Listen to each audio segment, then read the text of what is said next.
क्या हुआ जब पागल हाथी से अपने भक्त को बचाने खुद शेषनाग चले आए।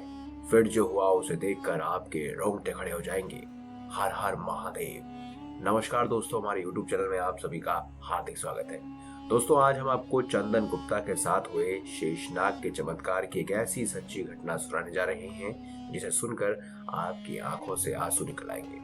दरअसल दोस्तों, हम बात कर रहे हैं बिहार के छोटे से गांव के रहने वाले चंदन गुप्ता की, जिन्होंने हमारे साथ ये सच्ची घटना शेयर की है और बताया कि कैसे स्वयं शेषनाग ने आकर उस दिन एक पागल हाथी से उनके गांव के लोगों की जान बचाई। तो आइए जानते हैं क्या है इस सच्ची घटना के पीछे का रहस्य। दोस्तों, चंदन गुप्ता जी बताते हैं कि उनके गांव में एक प्राचीन शेषनाग का मंदिर है जिसकी मान्यता दूर दूर तक फैली हुई है। उनके गांव के सभी लोग शेषनाग के मंदिर में रोज पूजा करते हैं और शेषनाग जी के लिए दूध भी चढ़ाते हैं। चंदन गुप्ता जी बताते हैं कि उनके गांव के बुजुर्ग लोगों का कहना है कि बहुत समय पहले की बात है, उनके गांव में एक बहुत बड़ा तूफान आया था और उस तूफान की वजह से उनका पूरा गांव बर्बाद हो रहा था। फसलें नष्ट हो रही थी। गांव के सभी लोगों ने भगवान विष्णु की प्रार्थना की और उनके गांव को बचाने के लिए उसी समय उनके गांव में एक 7 फन वाला शेषनाग प्रकट हो गया, जिसकी फुकार से तूफान शांत हो गया था। और आज भी स्वयं शेषनाग जी उनके गांव की रक्षा करते आ रहे हैं। चंदन गुप्ता जी बताते हैं कि बात सन 2007 की है, जब रात के 9 बजे अचानक एक पागल हाथी उनके गांव में घुस आया, लोगों को परेशान करने लगा। हाथी की ऐसी हरकत को देखकर सभी गांव वाले अपने घर से बाहर निकल आए और हाथी को रोकने की कोशिश करने लगे।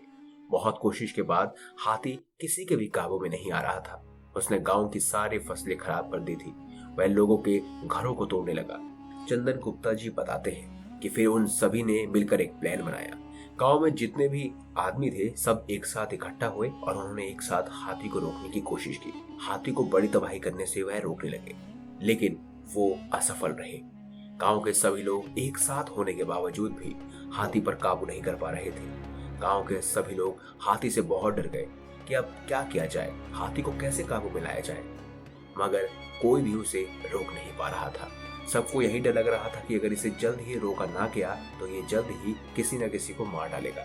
चंदन गुप्ता जी बताते हैं कि तभी वो हाथी उस घर को तोड़ने के लिए गया जिस घर में 2 बुजुर्ग रहते थे।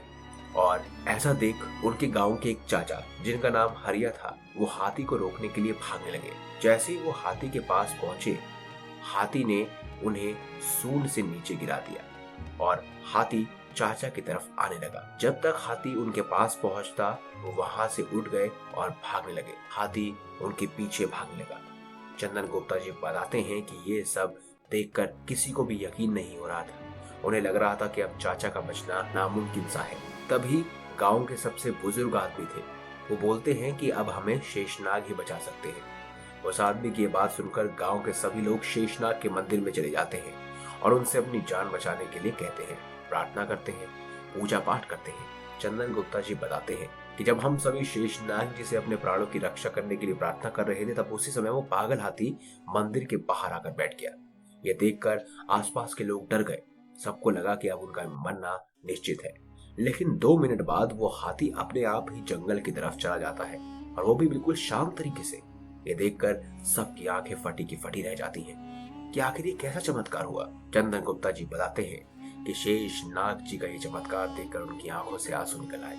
अगर आज शेषनाग जी का चमत्कार नहीं होता तो पता नहीं उनके गांव का क्या होता। तब मंदिर के पुजारी कहते हैं कि शेषनाग की माया अपरंपार है, कोई उनकी शक्ति के बारे में नहीं जानता। वो कब अपनी शक्ति से सब कुछ ठीक कर दे, कोई नहीं जानता। यदि दोस्तों आपके साथ भी भगवान का कोई चमत्कार हुआ है तो हमें कमेंट बॉक्स में जरूर लिखकर बताएं। वीडियो अच्छी लगी हो तो लाइक करें, चैनल को सब्सक्राइब करें और ज्यादा से ज्यादा शेयर अवश्य कीजिएगा। मिलेंगे अगली बार एक नए खास वीडियो के साथ। तब तक के लिए बहुत बहुत धन्यवाद।